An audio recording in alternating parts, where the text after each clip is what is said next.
Welcome to Crime Chronicles. Today we delve into a heartbreaking story that has deeply affected a community. The tragic case of Bobbi Anne McLeod.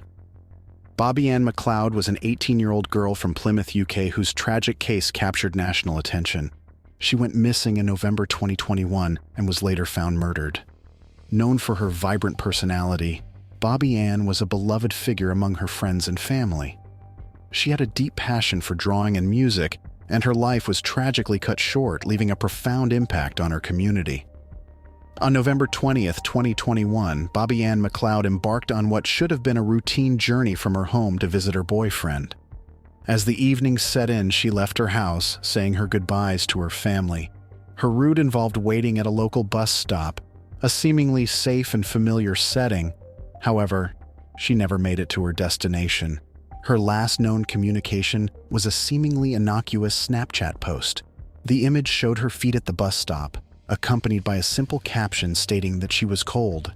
This casual social media update would later become a chilling marker of her disappearance. As the hours passed and Bobbi Anne failed to arrive at her boyfriend's house, concern grew. Her boyfriend, unable to reach her as her phone was off, contacted her family.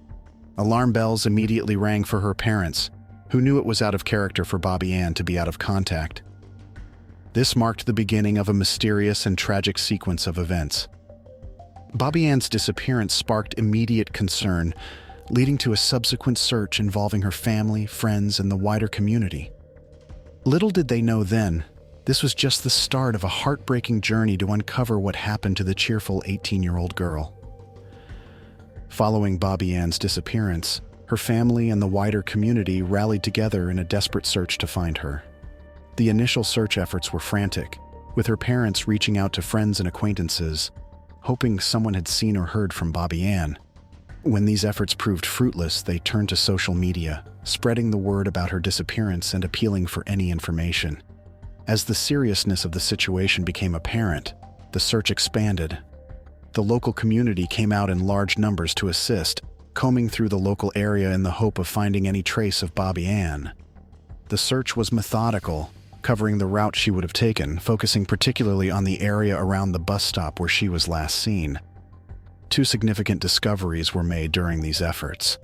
A schoolboy who had joined the search party found Bobbi Anne's AirPods on a footpath behind the bus stop where she was last seen. This discovery was a chilling indication that something untoward had happened. In a separate incident, a man came forward with Bobbi Anne's phone, which he had found at the bus stop on the evening of her disappearance. He had picked it up, hoping the owner would return for it. The discovery of these personal items, particularly in such close proximity to her last known location, intensified the fears of foul play and led the police to suspect abduction. These discoveries marked a turning point in the search for Bobbi Anne, shifting it from a missing person case to a potential crime investigation. Despite the grim implications, the search for Bobbi Anne continued unabated, with the community and law enforcement working tirelessly in the hope of finding her. In a shocking turn of events, 3 days after Bobbi Anne's disappearance, a man named Cody Ackland walked into the Charles Cross police station in Plymouth. Ackland was not an individual the police had suspected or even known about in relation to Bobbi Anne's case. He was a seemingly ordinary man, leading a productive life as a car valet and musician. He was the lead guitarist and main songwriter for a popular indie band called Rakuta. Ackland's visit to the police station was not a routine one. He confessed to a crime that would stun the community: the murder of Bobbi Anne McLeod. This unexpected confession came as a shock to the police, but they immediately took him into custody and began to question him. During the interrogation, Ackland provided chilling details about the crime.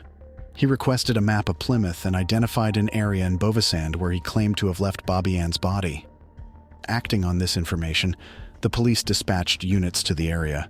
Within 2 hours, they made a grim discovery: the body of Bobbi Anne McLeod. Ackland's confession not only led to the tragic discovery, but also marked a significant breakthrough in the investigation. His admission of guilt and the subsequent discovery of Bobbi Anne's body provided the police with a clear direction for their investigation. turned their focus towards gathering evidence to build a case against him. Following Cody Ackland's confession, the police launched a thorough investigation to gather evidence supporting his admission of guilt. The investigation revealed a series of incriminating evidence against Ackland. Forensic examination of Ackland's car revealed traces of DNA that matched Bobbi Anne's. This was a significant piece of evidence, linking Ackland directly to Bobbi Anne and supporting his confession of abducting her. In addition, sneakers recovered from Ackland's home were found to have traces of DNA that matched Bobbi Anne's, further strengthening the case against him. Ackland's phone records were another crucial piece of evidence. They indicated that he was in the vicinity of the bus stop at the time Bobbi Anne disappeared, corroborating his confession of encountering Bobbi Anne at the bus stop. The investigation also delved into Ackland's personal interests, revealing a disturbing fascination with serial killers. Data obtained from his mobile phone and home computer showed that he had searched for information on several notorious killers, their weapons of choice, and images of their victims. Police found over 3,000 images, many of which depicted dead bodies and crime scenes. In the days leading up to Bobbi Anne's murder, Ackland had searched for weapons such as hammers and crowbars, as well as remote areas in and around Plymouth. This evidence painted a chilling picture of a man who had not only committed a horrific crime, but also seemed to have a morbid fascination with violent criminal acts.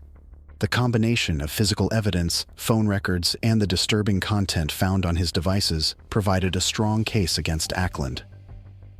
Cody Ackland's trial was a significant event, marking the culmination of a tragic case that had deeply affected the community. Ackland, having previously confessed to the police, maintained his admission of guilt in court. He pleaded guilty to the murder of Bobbi Anne McLeod.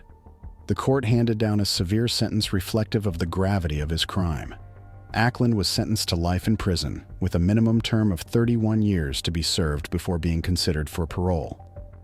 This sentence ensured that Ackland would be held accountable for his actions and served as a measure of justice for the tragic loss of Bobbi Anne McLeod. The tragic case of Bobbi Anne McLeod, a vibrant 18-year-old, left a profound impact on her community.